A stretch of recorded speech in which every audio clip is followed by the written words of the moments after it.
Agora convido vocês a tomarem um café especial comigo. Uma palavra de fé. Vamos nessa! O nosso Café com Fé. Porque Ele vive, posso crer no amanhã. Porque Ele vive, temor não há,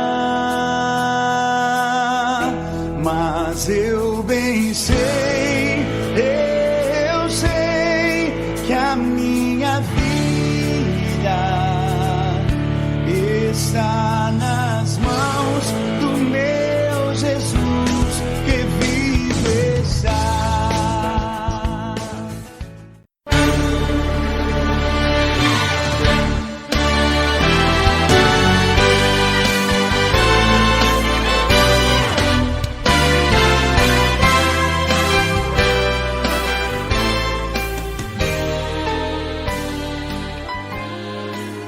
Amados, chegamos naquele momento que você fica aí aguardando. Chegamos no Café com Fé, a sua palavra amiga, a palavra que traz para você um evangelho descortinado, um evangelho pleno, um evangelho que diz para você o que é a palavra de Deus de uma forma simples, de uma forma descomplicada. E eu quero começar o Café com Fé orando para que possa cair em terra fértil. E eu gostaria que você aceitasse essa oração.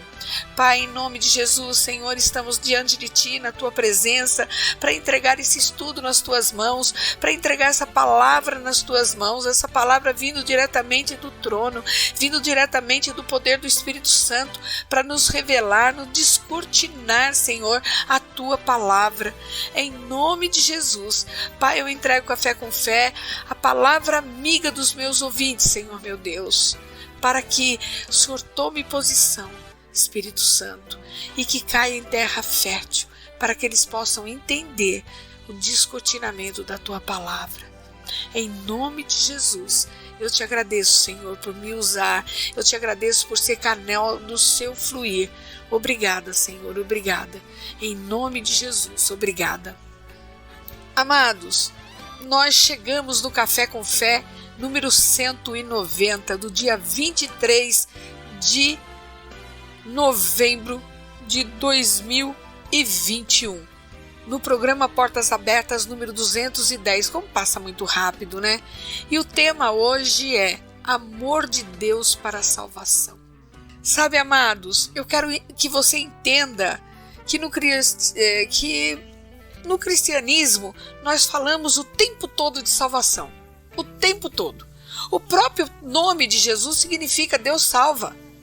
Às vezes, porém, o significado de ser salvo não fica tão claro. É isso daí, pessoas perguntam para mim, Miriam, o que é salvação? Salvos do que, afinal? É uma noção de difícil assimilação para quem não está habituado a ela. E eu preciso vir aqui, para falar disso. Isso, porque aquilo que se tem por salvação, segundo os clichês do nosso imaginário, não bate com a nossa experiência do dia a dia. Eu quero explicar para vocês. Olha, com frequência se entende a salvação como algo que diz respeito apenas à vida além da morte. Associamos também diretamente a regras às quais devemos obedecer para obtê-la. Olha, ou ainda, temos assim uma imagem do céu como um lugar sem a menor graça. Quantos de vocês acham que o céu não tem graça?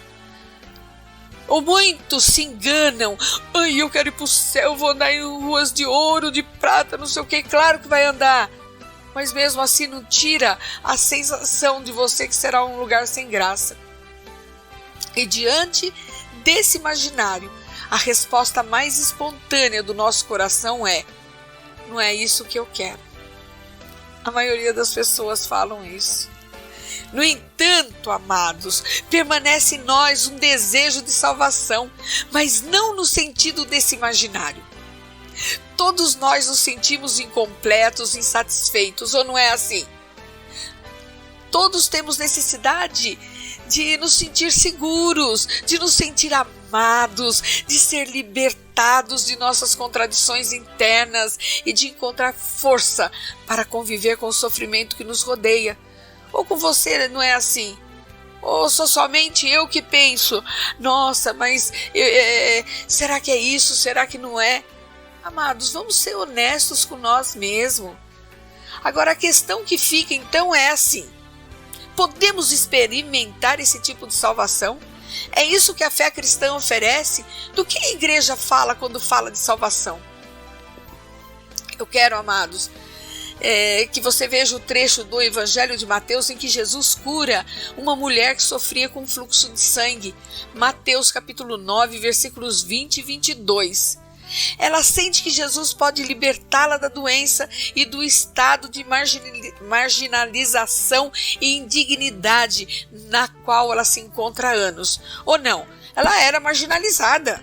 Uma mulher menstruada naquela época, uma mulher com fluxo de sangue não podia se aproximar de um homem, não podia se aproximar numa congregação, não podia ouvir a palavra de Deus, ela não podia nada, ela não podia estar em multidões. Em uma palavra, ela sabe, ela sente que Jesus pode salvá-la. Como é tremendo isso, né? Como é tremendo.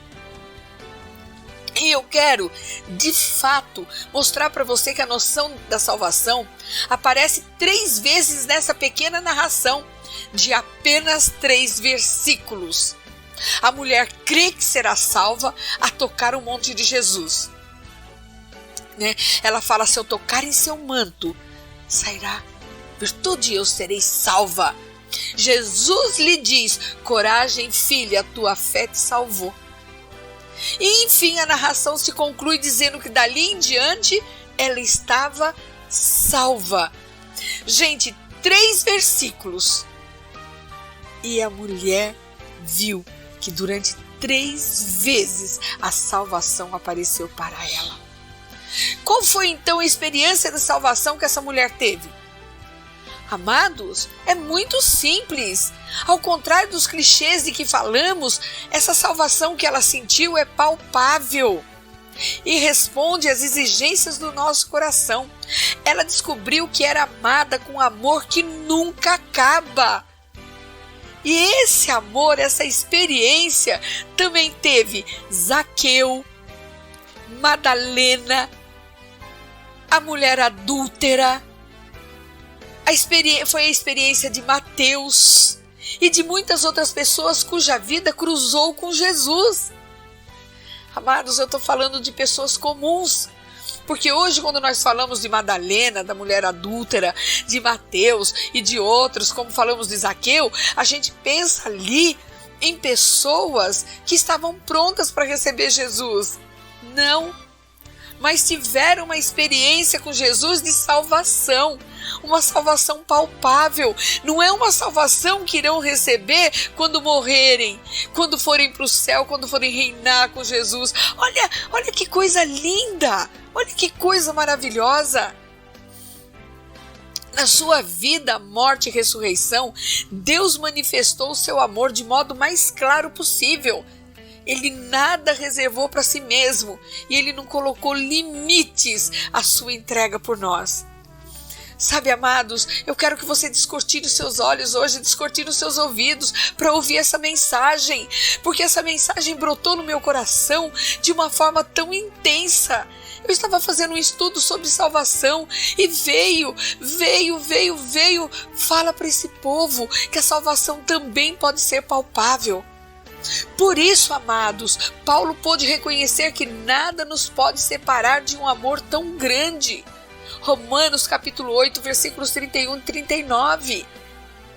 E eu quero te dizer que hoje nós também podemos ter essa experiência. Você pode ter essa experiência.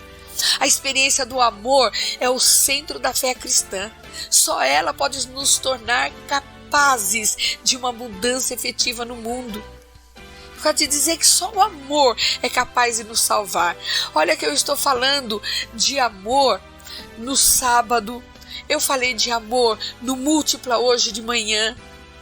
Depois eu falei de amor novamente outro dia. O Espírito Santo está querendo te cobrir de amor. E eu quero falar um texto de 1 João capítulo 4, versículos 16. E nós conhecemos e cremos no amor que Deus nos tem. Deus é amor, e quem está em amor está em Deus, e Deus nele. Miriam, que isso tem a ver com salvação? Amados, Deus é amor, e para quem o experimenta, isso não é apenas uma frase bonita, mas é o olhar a partir do qual se enxerga toda a realidade, toda a salvação do homem. Porque é um equívoco dizer que o amor de Deus é incondicional. Porque para que seja assim, o amor de Deus deveria cumprir duas condições, que ao meu ver estão implícitas no termo incondicionalidade. Incondicionalidade, a não necessidade de pré-requisito e a não expectativa de reciprocidade. Então Deus exige sim a reciprocidade de nós, e Ele exige sim, tá? Ele tem a expectativa em nós. Porque vejamos o que está escrito em 1 João capítulo 4, versículos 19. Nós o amamos a Ele porque Ele nos amou primeiro. Deus não ama incondicionalmente você.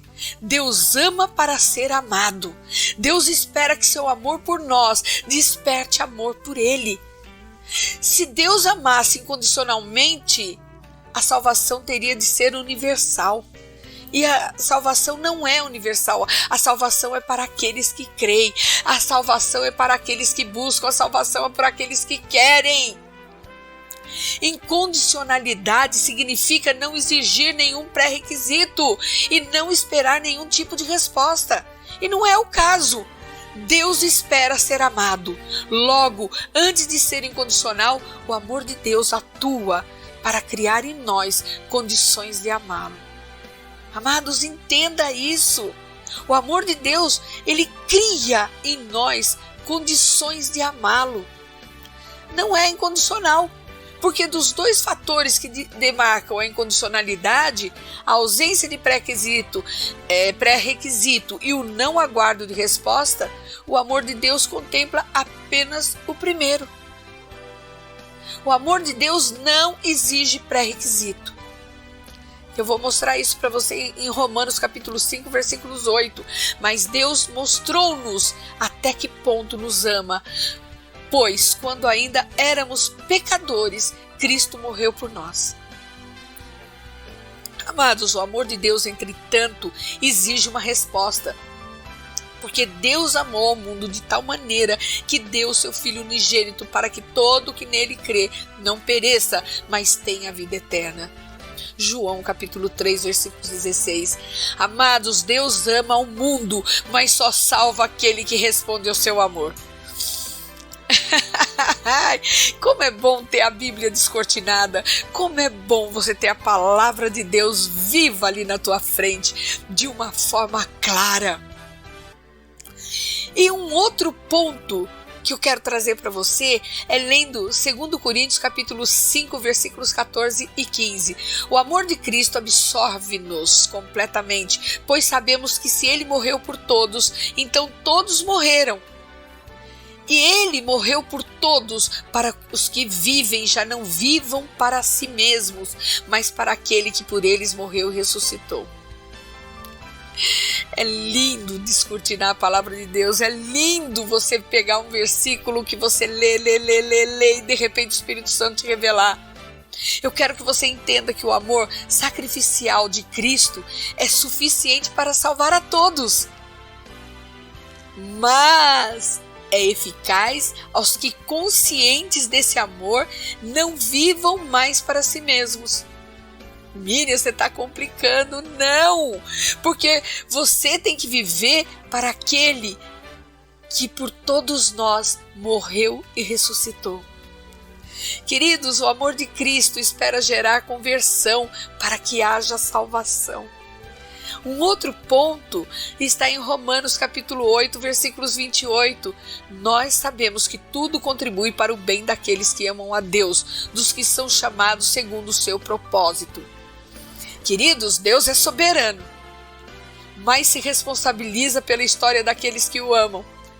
O caminho dos ímpios, porém, perecerá. Salmos capítulo 1, versículo 6. Deus garante que interferirá na história para que esta seja benéfica para os que o amam. Contudo, deixará que os ímpios sigam livremente o seu curso, o que terminará em perdição. E ímpios são os que não respondem ao amor de Deus. Ai, como essa palavra é linda, como essa palavra é maravilhosa. E eu continuo seguindo, lendo sim versículos para você para poder explicar. João capítulo 13, de 1 a 5 e depois 14. Foi antes da festa da Páscoa. Jesus sabia que tinha chegado a sua hora de deixar esse mundo para ir para o Pai. E ele, que amou sempre os seus que estavam no mundo, quis dar-lhes provas desse amor até o fim. Levantou-se então da mesa, tirou a capa, pegou numa toalha que pôs à cintura. Depois deitou água numa bacia e começou a lavar os pés aos discípulos e a enxugá-los com a toalha. E depois, se eu, que sou Senhor e Mestre, vos lavei os pés, também de agora em diante devem lavar os pés uns dos outros. Amados, eu já falei aqui sobre isso. Mesmo o ato mais amoroso e aparentemente incondicional de Cristo tinha um propósito. Miriam, você está inventando. Não, com a palavra de Deus não se brinca. Sabe qual era o propósito ali de Cristo? Provocar conversão em seus discípulos de modo que o imitassem. Quando ele fala, também de agora em diante devem lavar os pés uns dos outros, ele está mandando me imitem. Me imitem. Não era, portanto, uma demonstração da incondicionalidade de seu amor, não, mas um ato pedagógico, visando um fim específico. Ele estava ensinando. Deus ama primeiro, porém não incondicionalmente. Ele espera uma resposta. Incondicionalmente é aquele que não espera nada. E outro ponto em Romanos capítulo 12, versículos 20, e diz também, se o teu inimigo tem fome, dá-lhe de comer, e se tem sede, dá-lhe de beber. Ao fazeres isto, farás com que a cara lhe arda de vergonha. É uma versão atualizada que eu trouxe. Amados, mesmo o amor com que Deus manda que amemos não é incondicional.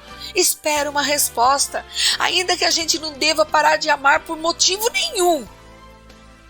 Porque olha o que está escrito em Gálatas capítulo 6, versículos 9.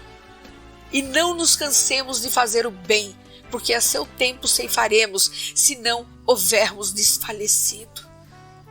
A gente também não pode perder a esperança de alcançar a resposta desejada. Sabe, queridos, em Deuteronômio capítulo 6, versículo 5 está escrito: ouve, Israel, o Senhor nosso Deus é o único Senhor. Amarás, pois, o Senhor teu Deus de todo o teu coração, de toda a tua alma e de toda a tua força. Queridos, Deus espera ser amado, porque essa é a única maneira adequada de relacionar-se com Deus. Sim, na beleza da sua exclusividade. Deus é exclusivo. Na beleza da sua santidade, amá-lo acima de todas as coisas. O que significa sempre escolher a Deus? Não importa quão tentadora seja a possibilidade oferecida. Não importa o que o pecado vem dizer, não importa o que os demônios vêm mostrar para você. Quem ama a Deus acima de todas as coisas só escolhe o que Deus escolheria, porque sempre escolhe a Deus.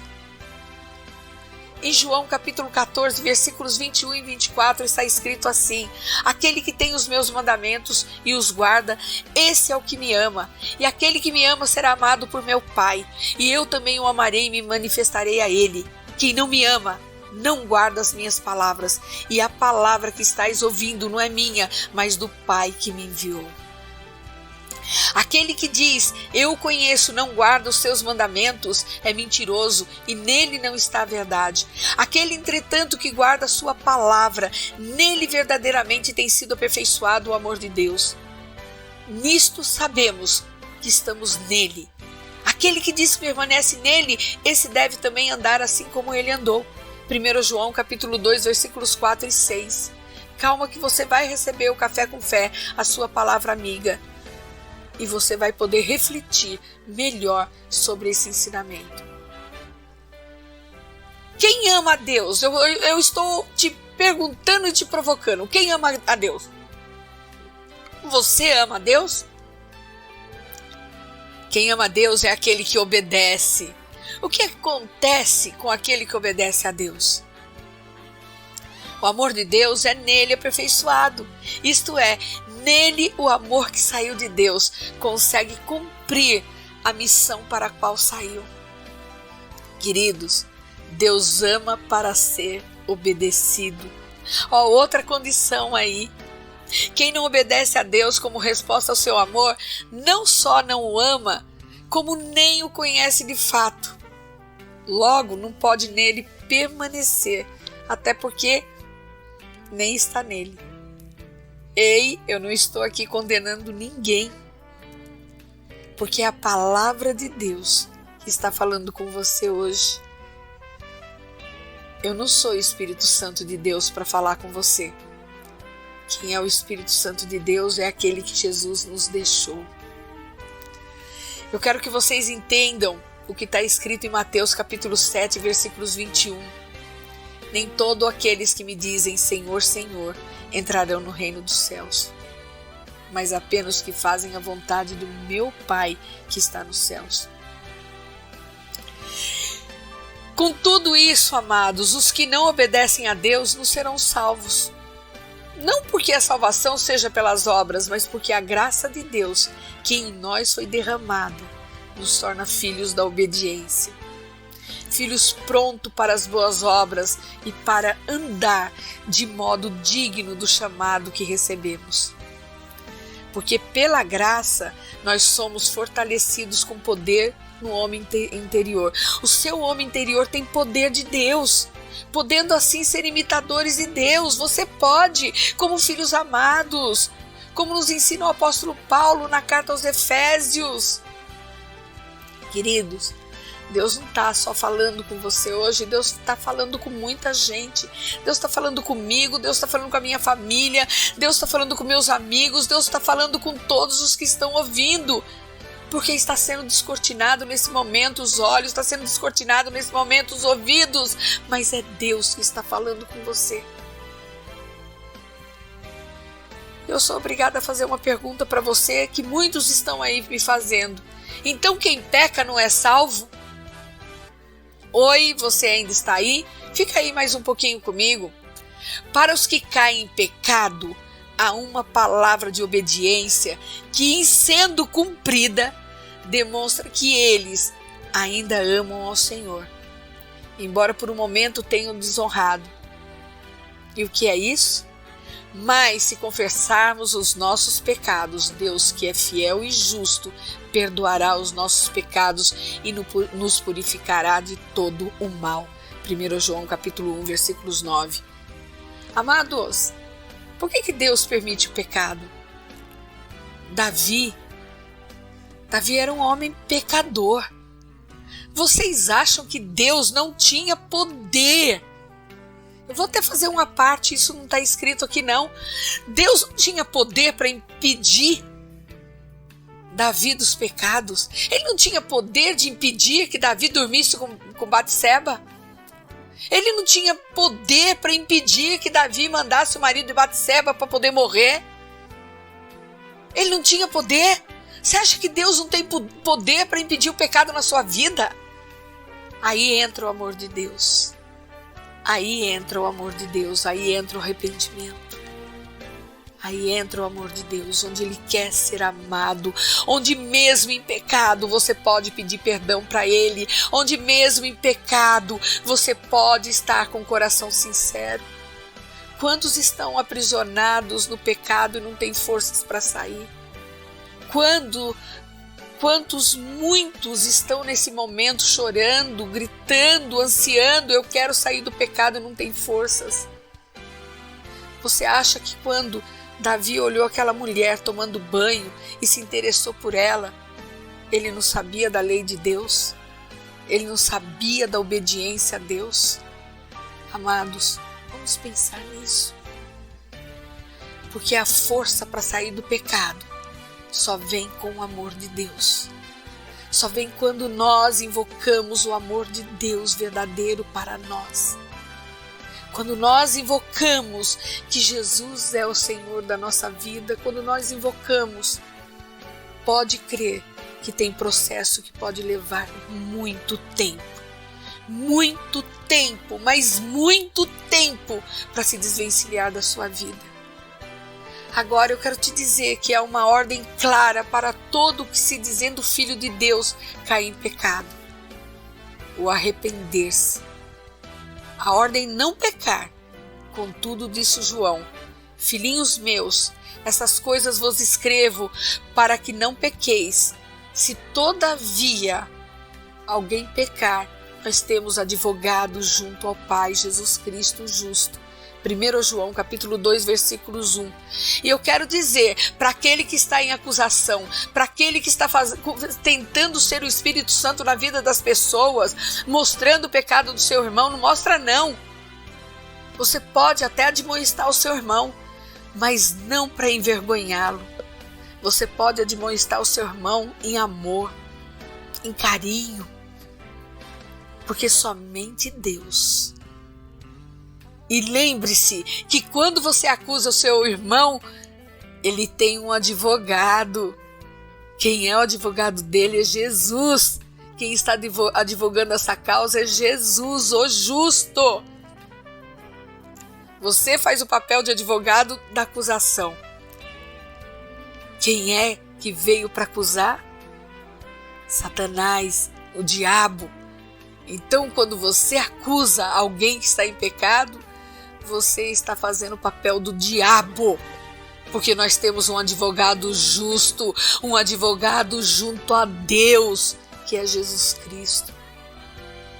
Agora, amados, é preciso, entretanto, ter sempre em mente a palavra do apóstolo. Todo aquele que permanece nele não vive pecando. Todo aquele que vive pecando não o viu nem o conheceu.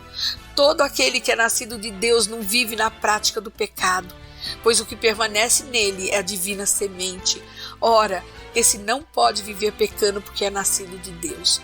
1 João capítulo 3, versículos 4 a 8. Eu quero te lembrar mais uma vez, o amor de Deus não é incondicional. Deus ama para ser amado. Deus ama para ser obedecido. Tudo na Bíblia parece dizer que Deus não deixa de amar porque não houve resposta ao seu amor. Entretanto, também não deixa de esperar que essa resposta venha. Você tem que amar. E amar a Deus é obedecê-lo. E se ela não vier, amados, apesar de todo o amor que dispensa às suas criaturas, eu quero te dizer que Ele executará o juízo.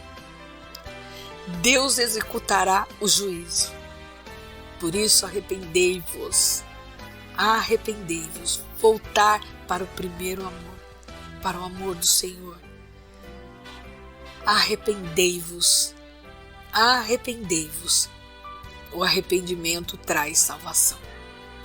Por isso eu quero fazer um convite para você hoje. Eu não ia fazer esse convite, mas o Espírito Santo me incomodou bastante para que eu fizesse esse convite para vocês.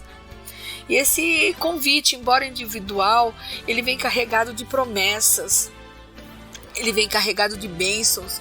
E uma dessas promessas é conforme está escrito em Atos, capítulo 16, versículos 31. E eles disseram: crê no Senhor Jesus e serás salvos, tu e a tua família, tu e a tua casa. Você quer a tua família salva? Você quer a tua família salva?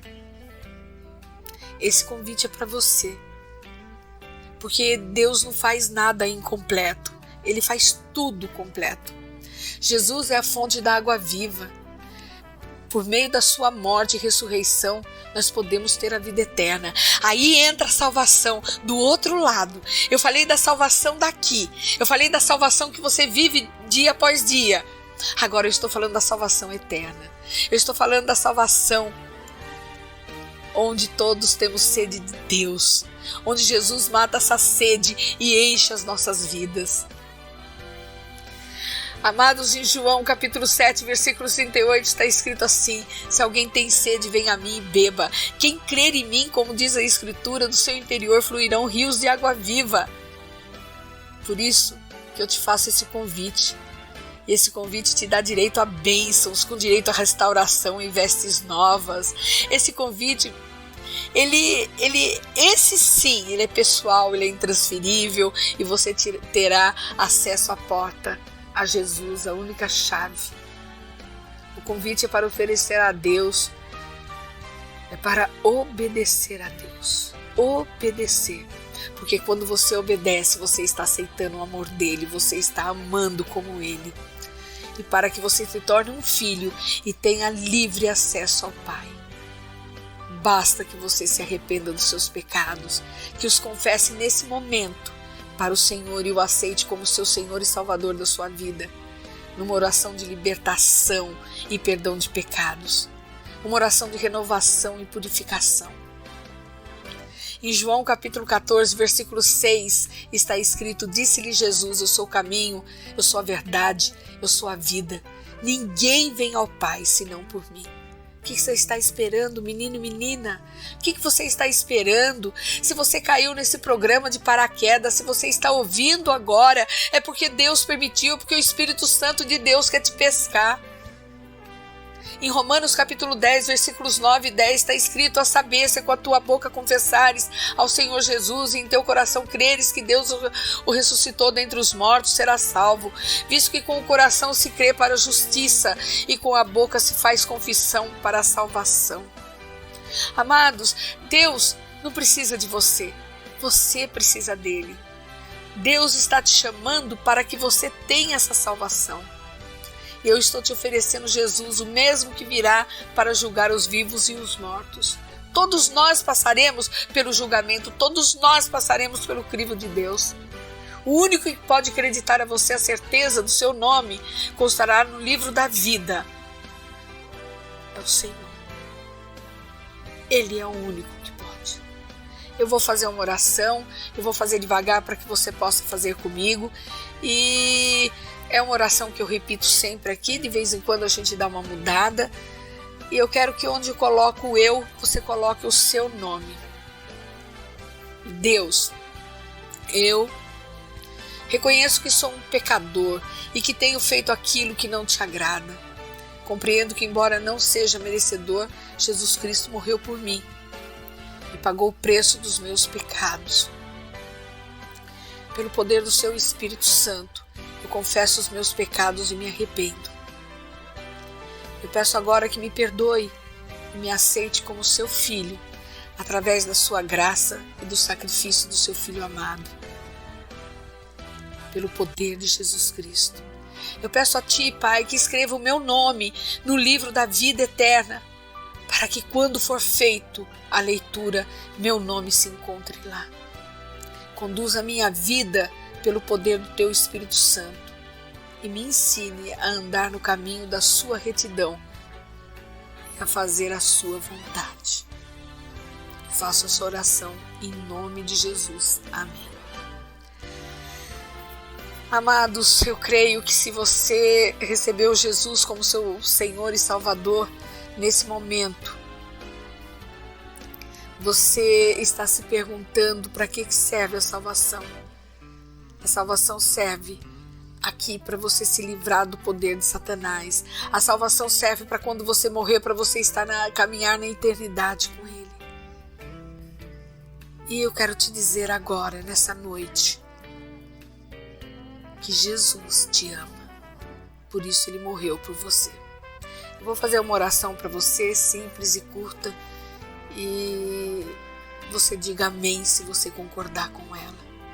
Pai, em nome de Jesus, eu te agradeço, Senhor, por estarmos aqui, por podermos, Senhor, orar, falar com pessoas que precisam ouvir a Tua palavra, com pessoas que estão reconstruindo seus lares, com pessoas, Senhor, que estão quebrantados. Obrigada, meu Pai. Obrigada, Pai, obrigada por vidas que foram salvas hoje, obrigada, Senhor, por vidas que confiam a Ti, por vidas que pediram perdão, por vidas que estão sendo salvas, obrigada, Senhor, porque Tu és o nosso Deus, obrigada, meu Pai, obrigada em nome de Jesus, obrigada, Senhor, por estar enviando anjos para cuidar dessas vidas, por estar enviando anjos para cuidar das vidas da minha família, proibindo Satanás de estar com qualquer ação demoníaca sobre os meus amados, Senhor, sobre a minha família, em nome de Jesus. Eu quero te agradecer, Senhor, por cada vida que esteve aqui ouvindo o programa Portas Abertas. Obrigada, Senhor. Obrigada porque o Senhor não deu uma palavra eloquente, mas o Senhor deu uma palavra verdadeira e real. Em nome de Jesus.